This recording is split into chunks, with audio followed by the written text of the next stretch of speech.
Planeación de la instalación de un sistema operativo. Para poder hacer la planeación de la instalación de un sistema operativo, lo primero que debemos hacer es definir las características del software que requiere para determinar el tipo de sistema operativo necesario. El software que vamos a instalar va a depender de las características del hardware y del software del sistema operativo para que pueda ejecutarse. Si yo no sé cuál es el software que voy a ejecutar e instalo cualquier sistema operativo, corro el riesgo de que sean incompatibles y entonces no voy a poder ejecutar ese software. Y va a depender el software para qué es lo que lo voy a aplicar. Hay software muy viejito ya, muy antiguo, que está siendo utilizado por equipos de bordado, de control industrial, etcétera, pero que en realidad se basan en sistemas operativos, aunque no lo crean, del tipo DOS, o sea, sistemas operativos de los 80s, y sigue funcionando en la industria. Entonces va a depender de ese tipo de sistemas que podamos nosotros tener la posibilidad de apoyar a esas empresas para seguir utilizando ese software con el que cuentan en ese sistema. Sistemas de troquelado, de brocado, de bordado, de corte, o sea, ese tipo de cosas que no utilizan, vamos a decir, los sistemas operativos recientes, sino que son equipos que tienen 30 años o más y entonces utilizan sistemas operativos de aquellas épocas. Bueno, algo que tenemos que tomar en cuenta es el hardware. El hardware que corresponde a todas las partes físicas, tangibles, las partes electrónicas de la computadora y sus componentes electrónicos, eléctricos, electromecánicos y mecánicos, sus cables, gabinetes y cajas periféricos de todo tipo y cualquier otro elemento físico involucrado, contrariamente al soporte lógico, que es intangible y que es llamado software. El software entonces son todos los programas, antivirus, MS Word, el sistema operativo. El hardware son los componentes físicos de una computadora. El software se conoce como el software al equipamiento lógico o programas, vamos a decir, soporte lógico de una computadora digital. Comprende el conjunto de los componentes lógicos necesarios que hacen posible la realización de tareas específicas en contraposición con componentes físicos que son llamados hardware. El humanware, pues son los recursos humanos de una organización, y en otras palabras, son los elementos humanos de aplicaciones específicas según el ámbito de la empresa e institución donde se van a instalar los componentes. El humanware está creado por tres tipos. Los creadores, que son los más expertos, los que tienen mayor conocimiento de los equipos y de los lenguajes de programación y sistemas y demás. Los administradores, que son aquellos que si tienen un conocimiento profundo, no tienen esa habilidad para crear nuevo software porque están orientados hacia la administración, no hacia la creación. Y los usuarios finales, que somos la gran mayoría, en donde podemos hacer uso de los equipos, de los sistemas ya creados, ya existentes, pero que en realidad pues no somos capaces de crear y cosas así. Con respecto a lo que es definir las características del hardware que tiene o que debe adquirirse para dichos sistemas, lo primero que debemos hacer es especificar las especificaciones del hardware para el sistema que vayamos a instalar, sistema operativo. Lo primero que debemos definir en una computadora es el sistema operativo, pero el sistema operativo va a depender de lo que tengamos. Por ejemplo, si analizamos esta descripción que viene aquí, es una descripción de hardware para Windows 7, en donde me dice que tiene un procesador de 1 GHz o más rápido y que puede trabajar a 32 bits x86 o a 64 bits x64. con memoria RAM de 1 GB de 32 bits o de 2 GB para 64 bits. El espacio disponible en disco, que lo que requiere el sistema completo, son 16 GB, de hecho ya completito, para 32 bits o 20 GB para 64 bits. El procesador de gráficos es suficiente con el controlador Microsoft, el DirectX 9, con Windows Display Driver modelo 1.0 para ese sistema operativo. Obviamente, si vamos más allá, entonces vamos a necesitar otros controladores gráficos más potentes. Para preparar el sistema operativo para poderlo instalar, pues depende de la versión elegida, debemos definir el método de instalación. Uno de los métodos más comunes que se utilizaban era la instalación desde CD o DVD. Hago la aclaración que estos ya son métodos, se puede decir, modernos, aunque ya ahorita son obsoletos, son antiguos, pero son sistemas modernos. Antes los sistemas se instalaban en floppies de 3,5 o de 5,25 pulgadas y que eran discos flexibles en donde se guardaba magnéticamente los sistemas o los archivos del sistema operativo para que pudieran ser instalados.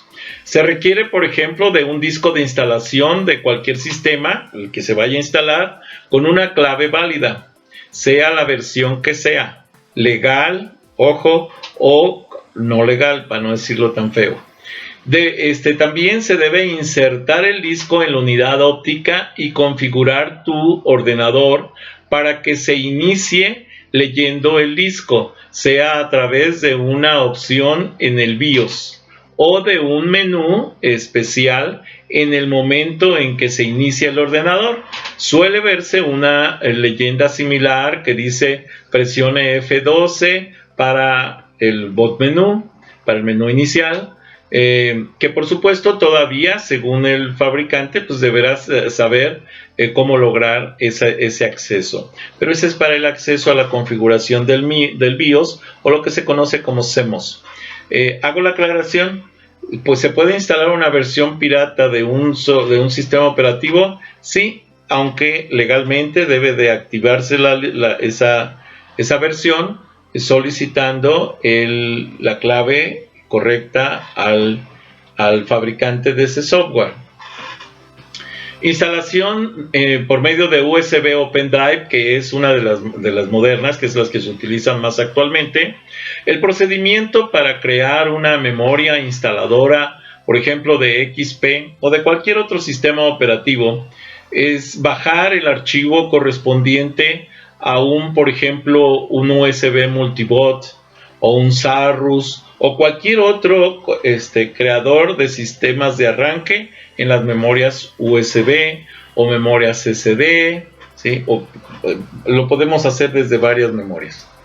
Hay que descomprimir en la raíz, en cualquier carpeta, sin espacios. La raíz es para simplificar todo. En la actualidad ya todos los controladores o generadores de pendrives o de USBs de instalación ya tienen su propio arranque automático, entonces ya no necesitamos hacerlo tan manual. Después abrimos la carpeta descomprimida donde se tiene los archivos correctos del sistema. Se corre el archivo que se llama usbmultibot.cmd para usar este creador de USBs ejecutables.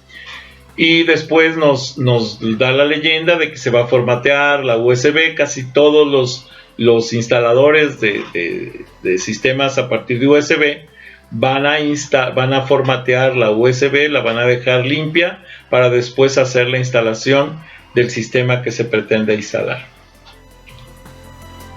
Cuando queremos hacer entonces esa preparación del hardware necesario, pues debemos la verificación de la BIOS y la actualización de la fecha y hora. Es importante que la BIOS esté actualizada para que los sistemas operativos recientes corran sin problema. Si voy a si voy a correr un sistema operativo más o menos viejito, entonces no tiene mucho sentido. Bueno, pues sí se recomienda de todos modos que la fecha y la hora estén actualizadas, pero no es necesario tanto que actualicemos la BIOS. La preparación del disco duro. Bueno, como es equipo usado, casi todos los sistemas con donde vamos a reinstalar un sistema operativo, si se fuera a hacer por primera vez, pues son equipos nuevos. Pero ya cuando se va a hacer una reinstalación, pues es un equipo usado.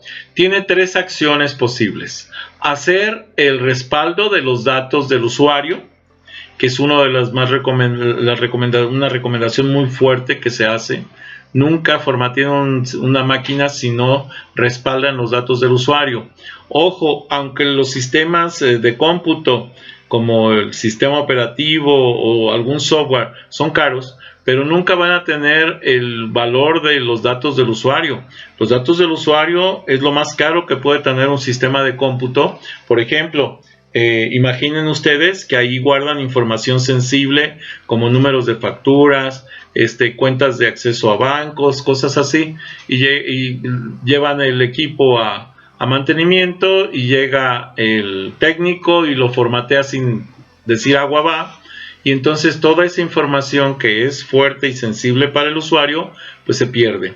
En alguna ocasión ocurrió de una persona que había adquirido bitcoins, los dejó perdidos ahí en su computadora, porque son archivos al final de cuentas, y después formatearon la máquina y después no sabían cómo recuperar esos accesos porque son claves encriptadas. Entonces solo existían en la máquina y no había forma de recuperarlos. Después de esto, también se puede hacer el borrado de particiones existentes aplicando lo que se conoce como un formateo de bajo nivel. Más adelante vamos a explicar los 3 tipos de formateos que hay, de formateo de alto nivel, de medio nivel y de bajo nivel. Pero ahorita por lo pronto vamos a hablar de lo que son las instalaciones virtuales, y después vamos a hablar también de este aspecto físico y vamos a explicar ese tipo de formateo. Preparar la tabla de particiones. Esto es importante para un administrador de sistemas operativos porque necesita saber de qué manera va a estar estructurado tanto los sistemas operativos como el software que va a tener, también como la memoria de intercambio que va a utilizar para los sistemas. El formateo de medio nivel, que va estructurando las particiones con las tablas de particiones. La asignación del sistema de archivos de cada partición con un formateo de alto nivel. Bueno, aquí si nosotros hablamos de un formateo de medio nivel, ¿sí? En este punto se lleva a cabo un particionamiento del disco empleando un formato de disco de medio nivel, con la cual obtendremos nuestra estructuración de las particiones aplicando la tabla de particionamiento realizada en el punto anterior, o sea, en el formateo de bajo nivel. O sea, ¿en dónde se va a crear las particiones de un disco? Pues en el formateo de bajo nivel. ¿Dónde van a aplicarse las particiones del disco? En el formateo de medio nivel. Y a cada una de las particiones se les va a aplicar un formato que permitirá asignar a cada partición un sistema de archivos. Eso se conoce como formateo de alto nivel. Y bueno, es correspondiente a cada sistema operativo que se pretende instalar o crear en un multisistema. Hago la aclaración de que existen equipos de cómputo que se conocen como multisistemas porque hay sistemas operativos de bajo, de medio, vamos a suponer, hay sistemas operativos que se van a utilizar en un tiempo corto en una institución, pero son necesarios, o en una empresa.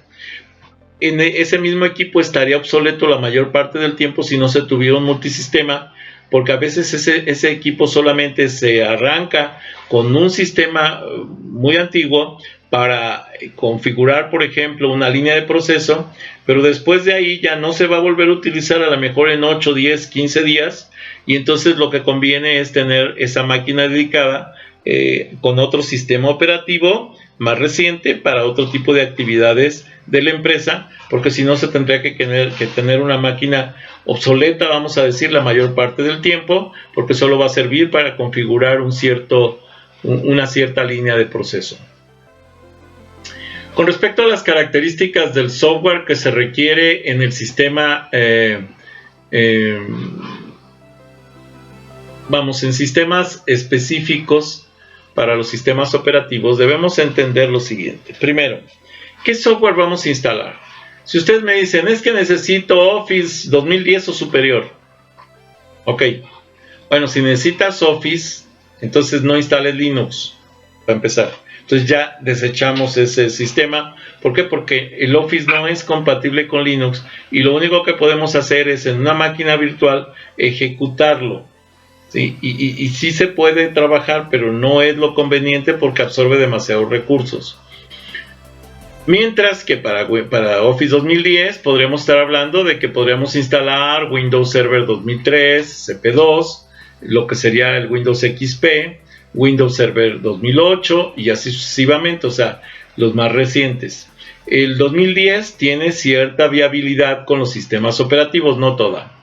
Con respecto a las características entonces de otro software, si estamos hablando de OpenOffice, por ejemplo 4.1 o superior, entonces podríamos instalarlo en un Windows 2000 en adelante, pero también podríamos instalarlo en cualquier Linux con un kernel 2.2.13 o superior. Entonces esto sí sería compatible con estos dos. Obviamente son diferentes las interfaces y las formas y las curvas de aprendizaje de lo que sería el Office y del OpenOffice. Si lo que vamos a utilizar es algo así como el WinRAR, un programa de compactación, pues podemos utilizarlo desde Windows Vista XP 7, 8, 8, 1, 10. Pero también lo podemos utilizar en Ubuntu, Debian, Red Hat, Fedora, Mandriva, o sea, la mayoría de las versiones de Linux. Si lo que vamos a utilizar es un reproductor multimedia, VLC por ejemplo, pues también lo vamos a poder instalar tanto en sistemas operativos de Microsoft como en sistemas operativos Linux, sin problema. Si vamos a trabajar una interfaz gráfica de desarrollo para Java, por ejemplo, como es NetBeans, pues también lo podemos instalar tanto en Microsoft como en Linux. ¿Sí? Y obviamente tenemos que ver nada más la compatibilidad con los sistemas operativos. Recuerden que Linux tiene una cantidad de sistemas operativos impresionante. Otro software de aplicación es el Dreamweaver, por ejemplo el CS5, pues también lo vamos a poder instalar en cualquiera de estos sistemas y también en todos estos sistemas de Linux, del sistema operativo tipo Linux. ¿Qué tenemos que saber entonces para poder entender lo que es la capacidad de un sistema? Bueno, tenemos que definir las características del hardware que se tiene y que debe adquirirse, o más bien que debe adquirirse para dicho sistema. Las especificaciones del dispositivo. Nombre del dispositivo, procesador, qué procesador tiene, cuánta RAM tiene, dispositivos que pueden ser discos, por ejemplo, de estado sólido o discos ID, los tipos de sistemas, si es de 64 o 32 bits. Hay veces que aquí el sistema operativo lo ponen de 32 y el procesador es 64, entonces 32, 64. Al revés no se puede, si aquí ponemos 64 y acá queremos que este sea 32, pues no se puede, porque la limitante sería física o electrónica aquí. ¿Qué tipo de ratón o de lápiz electrónico, Rapid se tiene, etcétera? Bueno. Con respecto a definir las características, entonces también necesitamos saber los requerimientos para instalar, por ejemplo, aquí está un ejemplo simple, Ubuntu. Bueno, para instalar Ubuntu y me dice un procesador Intel AMD de 1 GHz, memoria RAM de 512, tarjeta gráfica de 16 MB, sirve una sencilla tarjeta SVGA. Y mejor si se cuenta con un acelerador gráfico 3D compatible o con OpenGL. Sí, bueno, todo esto suena muy bonito, pero ojo, esto está mal. ¿Por qué? Porque Ubuntu, existen muchísimas versiones de Ubuntu. Entonces no podemos estar sin saber qué versión estoy trabajando, porque entonces estaríamos fuera. El disco duro, por ejemplo, aquí me dice que ocupa 20 GB, pero el sistema apenas utiliza 5. Y entonces son muchos detalles que tenemos que cuidar para saber qué es lo que realmente podemos hacer con el sistema. Ahora, con respecto a la compatibilidad de hardware y software, Para definir las versiones del sistema operativo a instalar, pues tenemos que verificar la capacidad del equipo, el receptor del sistema operativo. Pero además de verificar esa capacidad, el análisis de posibilidades que puede haber, la virtualización máxima posible si es que lo fuéramos a hacer virtual, la versión del sistema operativo que puede soportar el hardware, el reporte sobre los sistemas operativos en la última generación y el hardware necesario para soportarlos. Muchas veces queremos meter un sistema operativo de última generación y el sistema no tiene las capacidades suficientes para soportarlo. Entonces son detalles que hay que tomar en cuenta. Otro detalle es preparar el sistema operativo en la versión elegida, definiendo el método de instalación. Esto es, tenemos que tener cuidado si lo vamos a instalar desde CD, desde DVD, desde USB pendrive, el software para la preparación del pendrive. Y todo esto hay que tener cuidado porque ya en la actualidad muchos equipos, sobre todo portátiles, no cuentan ni con lector de CD ni con lector de DVD. Simplemente ya no traen este tipo de componentes. Podría ser que conectáramos un lector de CDs o de DVD externo para poder hacer la instalación, pero ese es otro software adicional. También la instalación desde USB o pendrive pues requiere que tengamos por lo menos puerto USB para poderlo hacer.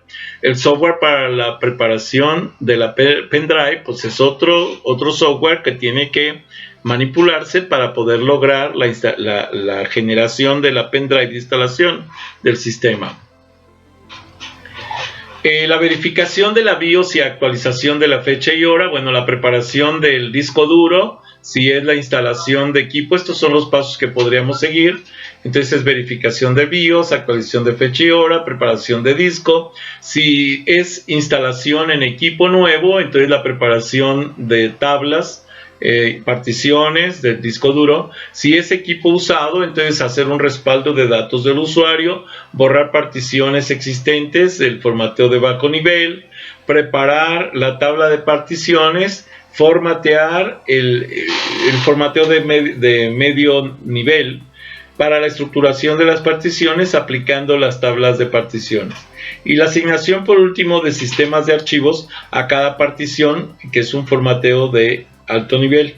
Y entonces de esa manera se va trabajando la preparación de la planeación de la instalación de un sistema operativo. Hasta aquí esta presentación.